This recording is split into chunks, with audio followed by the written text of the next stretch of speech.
Louis Delosi, aka the Soul Harvester, a name feared by all. He rushes into the battlefield alone, killing all who tends to face him. He is one of the few people who use ether, a name given to a magic power given to only a few chosen humans. So only a knight using ether can kill another knight using ether. A whole knight order was commanded to eliminate the Soul Harvester. Knight Nell, the strongest amongst his group, stepped forward to kill the Soul Harvester. He doesn't even speak as he is cut in half. As at that point, the Soul Harvester said one thing. I have accumulated enough life. I will use 1,000 hours. Lend me your power, God of War, Raoul. In less than 30 seconds, the whole knight order had fallen to the ground, with their bodies splattered everywhere. The story begins as we see a flashback about Louis's life. He died in a hospital and was reborn in the world he is in by the gods. He can see the number of hours he has to live in the world. The more he kills a people, the more his time increases. He is seen enjoying his time with the mercenary guild he is part of. The captain named Turn of the mercenary guild gives a mission to Louis in the forest. They share one last drink before Louis leaves. Louis gets to the forest when he is surrounded by some people wearing hoods. The Soul Harvester, ready to fight anytime, pulls out his sword. He suddenly feels a sharp pain in his chest as he begins to vomit blood. The drink he took in was spiked with poison. The hooded men take off their hood when we see that they are some of the members of the mercenary guild headed by the vice captain. They tell Louis that all that is happening was planned by the captain himself. The vice captain swings his sword as Louis tries to protect himself. He is cut in the chest as he starts to feel sorry about his comrades. This pisses Louis off as he uses his palms to block the vice captain's next swing. He exchanges 1,000 hours of his life for the power from the god of war. We see the Soul Harvester come out as he breaks the sword in his hand. A red aura come around him as his time to live come down to 15 seconds. The mercenaries attack him as the Soul Harvester calls for a great sword from the god of war. Louis swoops through the attackers, killing them quickly.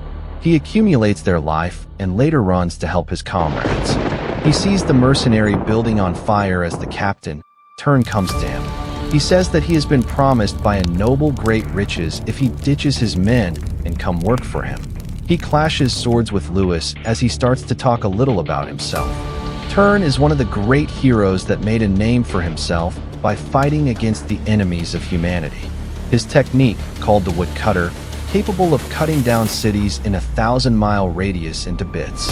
Louis moves with speed and suddenly cuts through Turn, separating his upper body from his lower body. With a cold voice, Louis says, "Woodcutter or whatever, I don't care about that." Louis buries his comrades and leaves. It turns out that all the debt accumulated by the mercenary guild has been placed on him. He is to take on missions to be able to clear his debt. The first mission is to kill monsters blocking the entrance to the forest. Louis thinks to himself that this could be a new experience. He gets to the forest as he kills the demonic beasts. A beast hunter comes, asking Louis to stop hunting in his territory.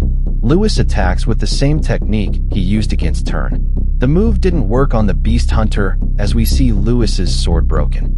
The beast hunter moves and punches Louis away. With one step, he moves forward, punching Louis in the gut and pushing him through the wall. Louis wakes up in the beast village. He is accepted in the village with the condition of hunting beasts. He is sent to kill an ape beast. He sees one in the forest as he is startled. The beast he saw was twice taller than him. The beast prepares a punch when Louis cuts its body. The body of the beast regenerates as Louis gets an idea. He cuts the heads of the beasts, killing them. He brings the bodies of the beasts so that the hunters can loot their parts. They scold Louis for cutting the body, making it unable to be sold. After some months, Louis is sent to check on their sister group. Louis sees a beast hunter girl in fear and in tears. Some men come close to Louis, putting a sword on his neck. Just then, they all lose one of their arms as we see Louis behind them. One of the attackers hold the girl as hostage as Louis hits him away. Louis and the girls gets to the sister village as they see everyone dead. The whole city was cut down in one swing. The skill that was used by Turn, the skill named the woodcutter. This makes Lewis think that Turn might not have died. We see a man in a suit of armor named Marco. A dying man tells him Guilford, the beast hunter, won't just sit and watch this. The guard of Marco also comes, saying that the soul harvester is in the village they are heading to. In the evening, we see Lewis and the female he saved acting as bait near the village. Marco realizes this, but decides to bite the bait. One of his men decides to kick Lewis when his leg suddenly falls off. Blood gushes out as we see that Lewis had cut off the foot. More men attack as they fall in a trap. Some fall in holes as some are pulled up by a net. The beast hunters come around as we see Lewis sneak up behind Marco. He strikes as Marco's incredible reflexes helps him to block the attack. The duo exchange attacks as an ape monster suddenly comes out of the forest. The ape goes on a rampage, killing anyone in sight. Guilford, the leader of beast hunters, sees this as he asks his warriors to kill the beasts instead. Marco's soldiers and Guilford's men work hand in hand to save themselves and the village. Just when everything was becoming quiet, they hear growls and howls coming from the forest. A beast wolf comes out of the forest and bites the neck of a soldier. The wolves have also come to take their fill as they move in packs.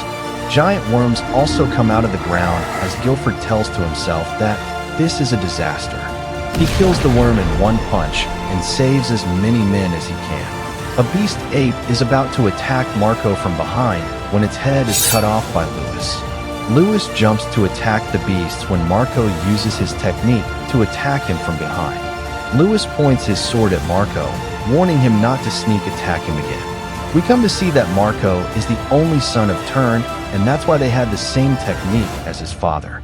Marco, as selfish as his father, plans to use the wood-cutting technique to kill the monsters, including his allies and the beast hunters. Lewis stops the attack from being completed as we see him pissed. He cuts off the hand of Marco and stabs him in the chest. A mountain monster called the Red Bear Monster with the core of demons in its chest, the catastrophe behind the rampage movement of demonic beasts in the human world, comes to the battlefield. A monster hand throws Lewis away as we see that Marco had turned into a half-human and half-monster. He punches Lewis as we see Lewis blocking the punch with his sword. Marco generates energy capable of causing earthquake in his fist as he jumps mid-air, planning to strike Lewis down. Guilford, the commander and captain of the beast hunters, shows his strength as he blocks the punch with one arm and uses the other arm to strike Marco away. He then punches Lewis in the stomach. We see Lewis being taken away so that he can survive. The beast hunters are seen fighting as Guilford decides to face Red Bear alone. He jumps close to Red Bear's core and strikes it with all its strength. The muscle around the core is destroyed, but the core is still standing strong. The attack wakes Lewis up as Fennel, the cook, asks Lewis to warn the Empire and evacuate the civilians. Fennel is cut into two halves by Marco as his last words is for Lewis to run. Lewis takes Fennel's remaining life as he exchanges it for the power of Rom, the god of war. The soul harvester is out as he stabs Marco in the stomach, cutting him through the head as he dies. Guilford jumps back into action as his men are dying. He holds the regenerating skin of Red Bear open as he uses his head to repeatedly strike the core, planning on dying with it. Just then, Lewis, with the aura of Rom behind him as he is seen in midair, cuts through the core as it breaks into pieces. The monster starts to wither away and Lewis, pushing past his limits again, falls down exhausted. After some days, we see a man named Tezwa coming with his escort. He asks if there is a man who can use the power of a god. The expression on Guilford and Lewis's faces says it all as Tezwa uses magic to bind the duo. He gravely underestimated the abilities of the leader of the beast hunters. Guilford breaks free as he prepares a punch to hit Tezwa. His escort comes as she blocks the punch from Guilford using her weapons made from ether. The fight goes on as Guilford holds back. This makes the escort gets the advantage as she pins him down. The misunderstanding is settled as Tezwa plans to help Lewis. He asks Lewis to pray to Rom, the god of war. He prays and is connected to a god. It's not Rom, but Marisilla, the goddess of life and abundance. She reprimands Lewis for not heeding to their call, but later realizes that The interface for communicating with Lewis was accidentally destroyed. It is restored as Lewis gets a quest to go to a city built by humans and dragons. Lewis went from killing humans to killing beasts.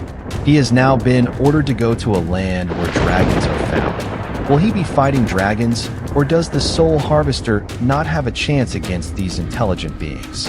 Like and subscribe to watch the next part of this video. To be continued.